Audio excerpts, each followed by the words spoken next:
Hello there, students. What's up? Welcome back. Today we're going to be starting our next unit, Unit 2. This will be biological basis of behavior.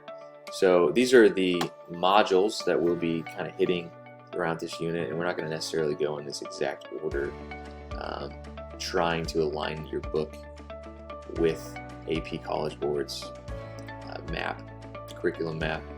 This unit, we're going to give that a try. So this specific unit, it's about 8 to 10% of your AP Psych exam, so it's a pretty significant unit. In our previous unit, Unit 1, when we looked at research methods and historical approaches, that was about 10 to 14% of your exam. So both of these first two units are really important and foundational for what we'll discuss and study later on. These are the four main concepts that we're going to hit on this unit. The mind and how the mind and the body communicate through the electrochemical process, the advancements in technology and how that allows research to peek inside of the brain, how the human brain is the most complex organ of our body with both old and new structures, and then the last part we're going to talk about is nature and nurture influence on human behavior, look at behavioral genetics. So these are our learning targets for today. From topics 2.3 and 2.4 out of College Board. We'll discuss 2E, we'll talk about the main functions of the nervous system. 2F, describe the parts of the neuron, and 2G, identifying the basic process of neural transmission.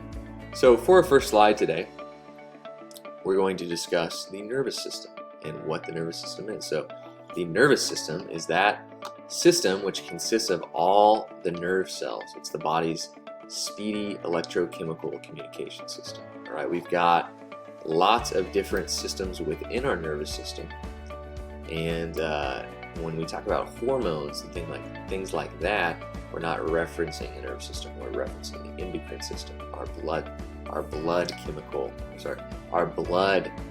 communication system. Right.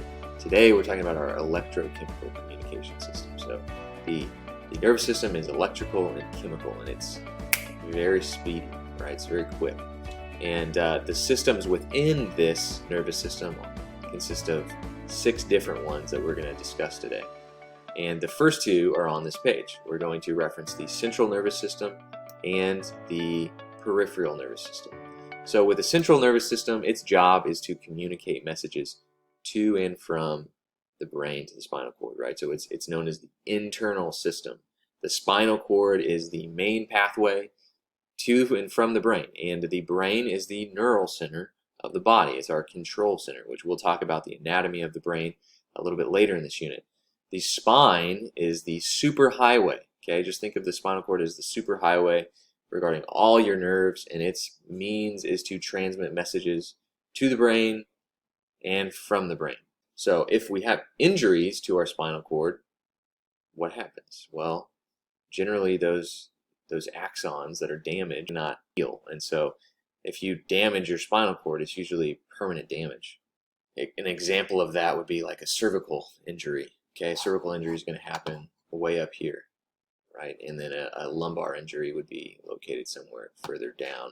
But when you injure your spinal cord, what happens is your spinal cord is no longer able to pass those messages upward towards your brain, and this wouldn't only regard voluntary movement, but also sensory, and that is what our peripheral nervous system is responsible for, those sensory and motor nerves. Okay, so the peripheral nervous system is that which connects the central nervous system to the rest of the body regarding the sensory and the motor neurons. So peripheral just means outer region, right? Its job is to communicate messages to and from the outermost regions of the body to the innermost regions of the body. So the outermost to the innermost, right? Your central nervous system is going to be the innermost. For instance, when you're crossing a street and you hear a loud noise, somebody honking at you, you notice that and you look and then you get out of the way, right? The reason that you're able to do this is because of the peripheral nervous system. And it is subdivided within 2 other systems, the somatic nervous system and the autonomic nervous system, and that's why I have this arrow here, because that is going to lead us into our next slide. So this is just to kind of give you a breakdown of the table here regarding our nervous systems, and what we've talked about so far. So you got the nervous system, the overall electrochemical communication system that reaches out to the CNS, right? Our brain and spinal cord, our peripheral, which would be the outer regions, all of this stuff out here, communicating inward to our internalmost organs. And then within the peripheral, we have the autonomic and the somatic. So let's talk about what those are. The somatic nervous system is the division of the peripheral nervous system that controls the body's skeletal muscles. All right, so these are your voluntary actions. You can control these movements. They don't just happen, right? They're not automatic like you see in the autonomic nervous system. Because you have information going in two ways, right, as we've talked about through the peripheral nervous system and the central nervous system, constantly communicating with each other, you have these two types of nerve fibers within the peripheral nervous system. And that would be the voluntary, so that would be the afferent and the efferent nerve fibers. Okay, the afferent, the AF, okay, afferent nerve fibers carry information inward to our central nervous system, right, from our peripheral nervous system, from our outer region, right, okay, things that we see going on around us. So these are going to be your afferent nerve fibers carrying things inward to your central nervous system. Then once that goes up to the brain, and your brain has come up with a decision on what to do next, you have efferent nerve fibers. And then those nerves go down your central nervous system and outward, okay, to your peripheral system, to your fingers, okay, to your legs. The two-way street of communication between your afferent neurons and your efferent nerve fibers. Now let's look at an example. Let's say walking, for instance. Let's say we got a lot of gamers in this class at this school, so let's say I'm at a GameStop. I don't know if you guys know what that is. We have those in the US, okay? It's a video game store, GameStop, and I see, oh, on that TV over there, Halo's playing. I grew up playing a lot of Halo, so, oh, Halo's playing over there. All right. Well, I like that game, okay? So through that entire process, already I had some sort of sensory engagement, right?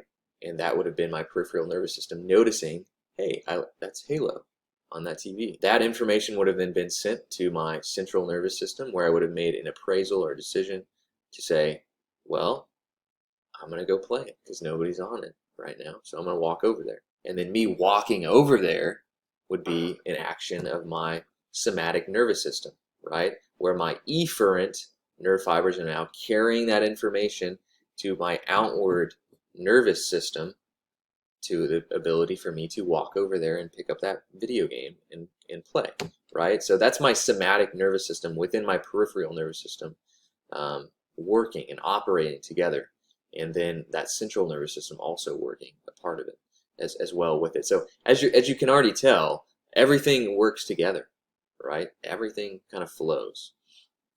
That central nervous system is crucial for pretty much anything to operate and work. Now, the autonomic nervous system is the division of the peripheral nervous system that controls the glands and muscles of our internal organs. Okay, so this is that which is involuntary, right? It regulates our digestion, our respiration, our sleep, our blood pressure, our body temp, our perspiration. Okay, all these things are automatic and involuntary. These are things that you normally don't really think about. It's also responsible for our physiological arousal, not sexual arousal. I don't necessarily mean it that way, but physiological arousal when we experience emotions like increased heart rate when we're afraid. Okay, the autonomic nervous system, our heart's going to start beating faster, our blood pressure is going to go up, our cortisol is going to spike. All of these things are going to happen physiologically because we're afraid of something. Okay, the autonomic nervous system is going to regulate that as well. Now, you see this yellow line here, okay, and that means that the autonomic nervous system connects to more things. So we're going to talk about that in the next slide. We'll talk about the sympathetic and the parasympathetic sympathetic nervous systems. So here's this diagram again to kind of give you an idea of what is connected.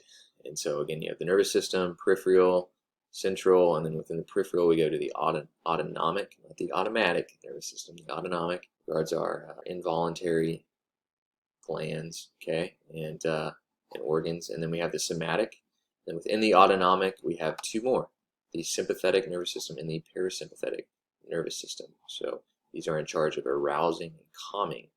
So let's talk about this.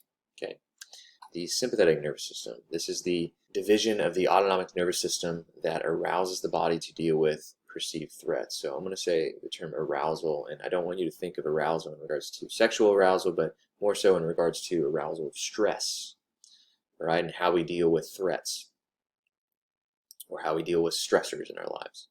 That could even be having a test, right?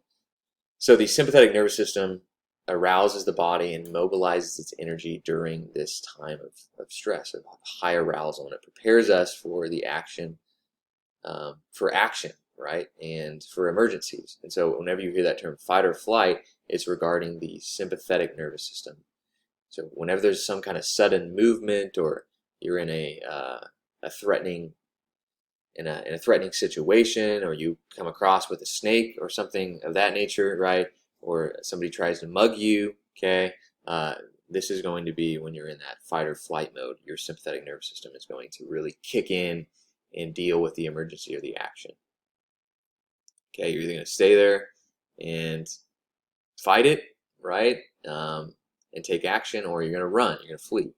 So this image here to our left is just going to gives us a good idea of everything the sympathetic nervous system will do, okay, and also the parasympathetic nervous system.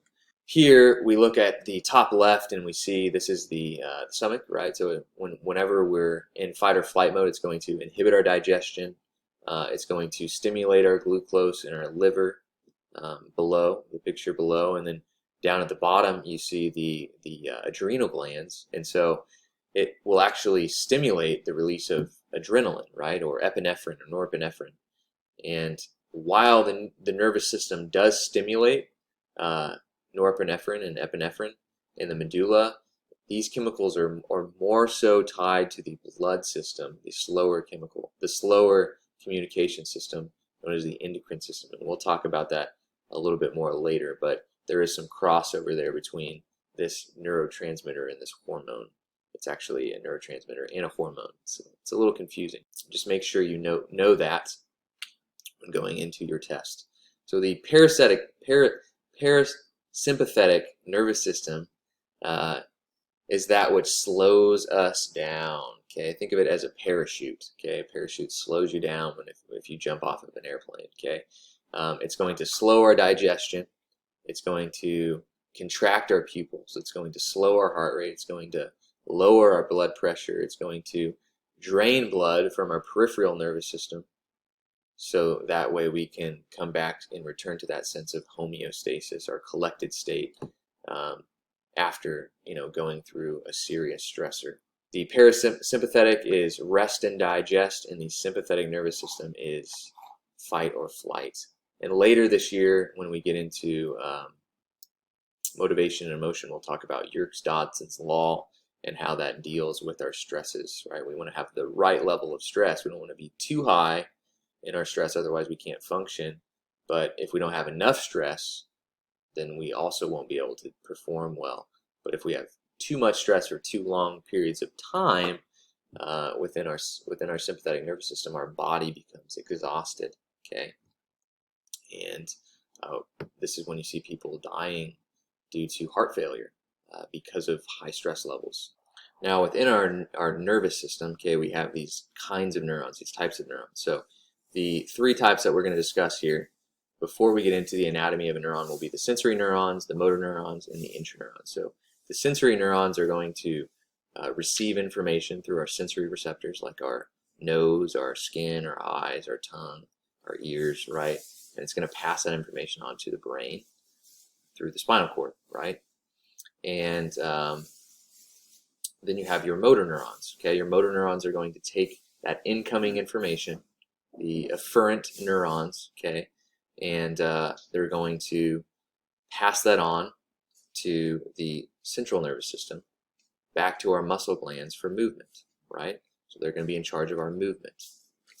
So your sensory neurons are afferent, and your motor neurons are efferent. We talked about that earlier. Lastly, you have your intraneurons. Okay, your intraneurons are the central nervous system neurons. Okay, so your sensory neurons and your motor neurons are more so related to your peripheral nervous system. Make sure you understand that, as they have more association to those functions. And then your interneurons are known as your central nervous system neurons because they're your relay neurons. They're the connectors. They connect the sensory neurons to the motor neurons, right? They're the ones who are really right along this spinal cord here, relaying information up and forth, up and back, up and back, up and back, so that your body can communicate these messages. Now, they're also responsible for reflexes. So interneurons are actually very intelligent, okay? If you've ever touched something really hot, like a stove or a candle, and you immediately pull your hand back, okay? The reason that happens is because it's your interneurons communicating.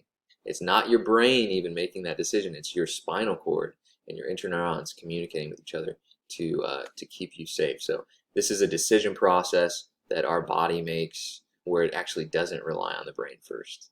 It relies on your spinal cord to make that decision. So it's used for immediate communication to keep you from being seriously injured. So generally in class we do a neural transmission activity, but you guys aren't here today, so we're not going to be able to do that.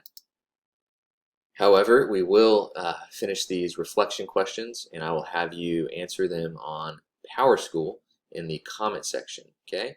And I'll let you go ahead and read these for yourself and respond in PowerSchool on the comment section.